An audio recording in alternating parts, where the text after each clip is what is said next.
Lifted eyes, united hearts, remaining in Christ's glory through unity, prayer, and mission. This homily is for seventh Sunday of Easter, year A. The seventh Sunday of Easter stands between two great mysteries, the Ascension and Pentecost. Jesus has ascended to the Father, and the disciples are waiting for the coming of the Holy Spirit. It is a Sunday of expectation, prayer, and preparation.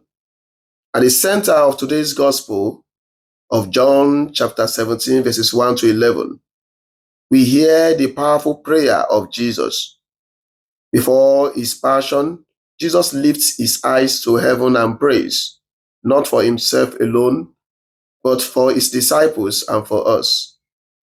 This is not an ordinary prayer. It is the prayer of a Savior preparing his church for life without his visible presence. And the heart of that prayer is this: Holy Father, keep them in your name, that they may be one. John chapter 17, verse 11. Jesus knew the battles his disciples would face: persecution, discouragement, division, temptation, fear. So before leaving the world, he prayed for unity, holiness, and perseverance. I want us to note the following points as part of this reflection. Number one, the church is born in prayer. In the first reading after the ascension, the disciples returned to Jerusalem and gathered in the upper room. The Bible says all these devoted themselves with one accord to prayer. Notice something important. Before Pentecost came power, there was prayer. Before miracles came division. Before mission came waiting on God. The apostles did not scatter in confusion after Jesus left. They stayed together. They prayed together. They trusted together.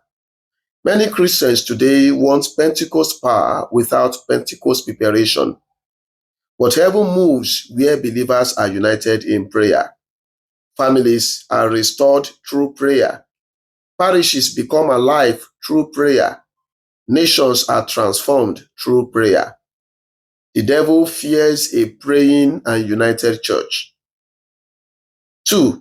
Unity is spiritual strength. Jesus prayed that they may be one. Why? Because division weakens witness. One of the greatest weapons Satan uses against Christians is division.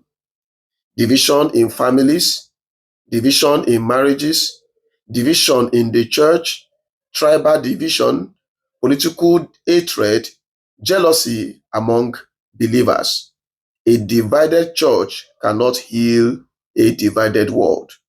Unity does not mean uniformity.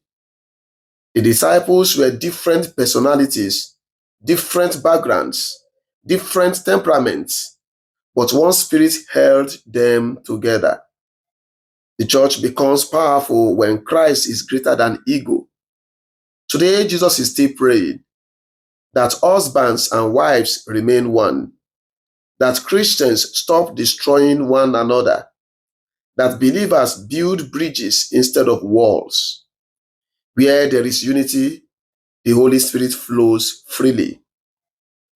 Third, glory comes through faithfulness. In the second reading of St. Peter, the scripture says that we should rejoice insofar as we share in Christ's sufferings.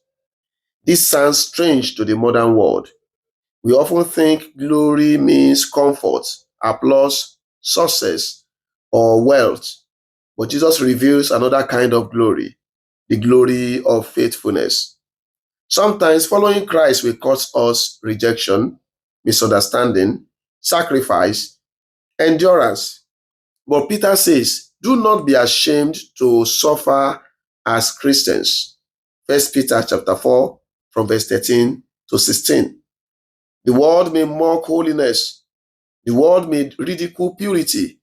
The world may pressure believers to compromise. But suffering for Christ is never wasted.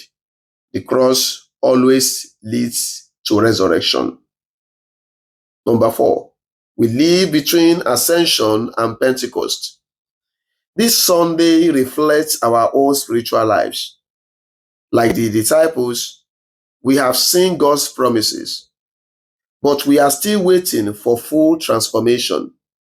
We live between what God has done and what He is about to do. This is the season to prepare our hearts for Pentecost. Perhaps some people came to Mass today spiritually tired. Some are battling fear. Some are losing hope. Some families are wounded. Today, Jesus prays for you. He has not abandoned His church. He has not abandoned your family.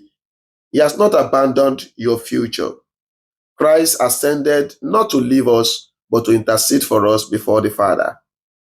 As we move toward Pentecost, the church gives us 3 spiritual instructions today. First, stay in prayer. Do not abandon your upper room. Second, protect unity. Do not allow hatred, gossip, pride, or bitterness to destroy relationships. Third, remain faithful. Even when faith becomes difficult, stand with Christ. Because the same disciples who waited in fear in the upper room would soon shake the world with the fire of the Holy Spirit. And the same Spirit is ready to renew us today. May Mary, Queen of the Apostles, who was also there with them in the upper room, teach us how to wait, pray, and trust. Amen. May Almighty God bless you, the Father, the Son, and the Holy Spirit. Amen.